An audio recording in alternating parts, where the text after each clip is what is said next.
Sup everyone, I'm your female otaku, and I'm here to do a first impressions on the first 3 chapters of Killer Killer, a monthly manga. There are 3 chapters out so far, but the first chapter came out in around April, second chapter came out this month, and the third chapter is more of like a spin-off, side story-ish type thing that came out a couple of days later. And I'm here to give you my first impressions on those chapters. Killer Killer is about this guy named Hijirihara-san who works over at the Special Crime Investigators office. Although he is not our main character. Our main character is actually Asano because it's her first day working there and it's her experience over at the SCI. And she's partnered up with Hijirihara-san, who is this very strange guy. He likes to stay in tight, small spaces, so he likes to stay in lockers or in like drawers, and he just pops up whenever, but he's actually very good at his job.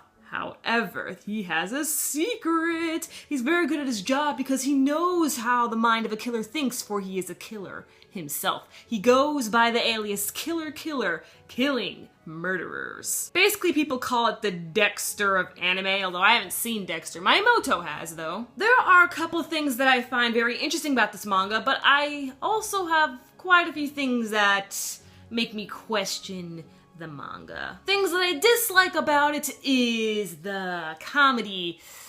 You see, they have this weird place in comedy because like it's supposed to be dark.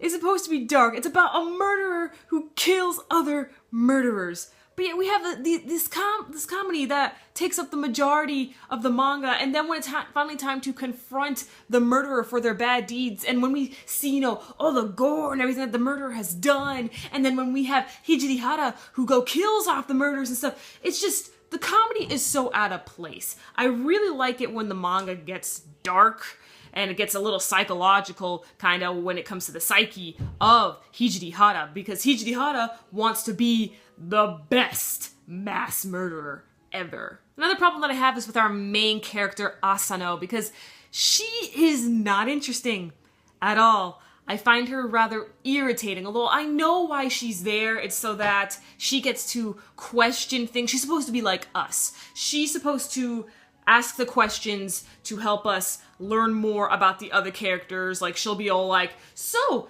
who's that guy? Or, who's this guy? Like what we're thinking. That's what she's used for. She's the one who asks the questions. But I really wish she wasn't the main character, because Hijirihara is way more interesting than Asano. Another con I have is when Hijirihara solves the case, that doesn't really make any sense. He basically pulls out this information from nowhere, something that we've never seen, like, hey, where'd you get this evidence? Oh, doesn't matter to us, nope.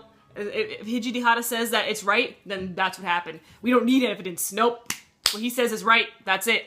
So I don't really like that, because, it's like, I'm trying to solve the case too, and now it's not that fun. Another thing that I really don't like is that when we confront the villains, even though we saw the gruesome killings that they've done, when they're confronted of their wrongdoings, each and every time, first they get all cartoony insane, like they're all deformed and everything. They're like, oh, so you found me out! And they, like I said, they get all deformed. They honestly look cartoonish, like you'd see in a little kid's show. And then the weapons that they use to kill suddenly become giant monsters, and I'm like, what? Why? Why do you do this? It just ruins the entire mood and the atmosphere, because we were into some serious stuff. Hijirihara has confronted the murderer for what they have done, and we're seeing as to why that murderer committed the crime. It gets really dark, it gets really psychological, messes with your mind, and then they get that cartoonish crazy face, and then their weapon becomes a ginormous monster, and then Hijirihara, with one swift of the wrist there, he cuts up the weapon and the killer himself. Now, I know a lot of you guys by this point are wondering, okay, Sloan, so why are you reviewing this? This sounds like a bad manga. Hold your horses there. Although there are plenty of problems with this manga, I'm going to stick with it just a little bit more, because Hijirihara is just that interesting of a character. The fact that he's inspired, he loves the whole being a cool mass murderer, as he calls it. And then he's disguising himself. He works for justice.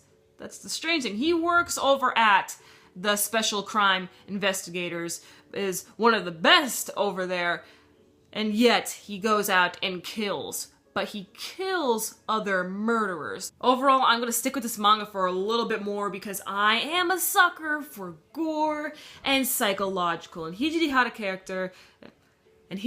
character is just that interesting for me to continue with the manga. Plus, in the most recent chapter that we had, chapter 3, it was based on his character. So that was great. Having Asano out of the picture and having a chapter solely about Hijiri Hara was really great. Also, chapter 3, if you're a Danganronpa fan, you're gonna love that chapter. If you have not seen Danganronpa, I don't recommend you read that chapter, because spoilers, if you haven't seen Danganronpa but you're interested in seeing it, then don't you read that chapter. Nope, don't do it. Don't do it, don't do it, don't do it. So after what I told you, are you interested in checking out Killer Killer, or are you going to just, skip it? And if you have read it, let me know your thoughts on it so far. I'm your female otaku, sayonara.